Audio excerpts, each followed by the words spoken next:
abanye abaholi babavikele engathi abenzanga lutho bonile. Yebo. Njengamalungu enhlangano yalo lenkululeko kuthi noma uthi ubeka umbono kufanele ukuthi akasho lutho.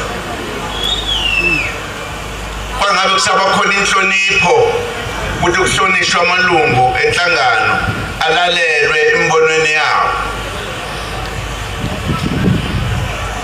Izinto zonakala ngisho eseyilungile zahlehlela emuva. Lakhathazeka izwe kuhleke ngoba lezinto esikhuluma ngaze asikhulumi ngengane kwami. Kwaba khona isikhathi sokuqhamuka kwalento amayizalo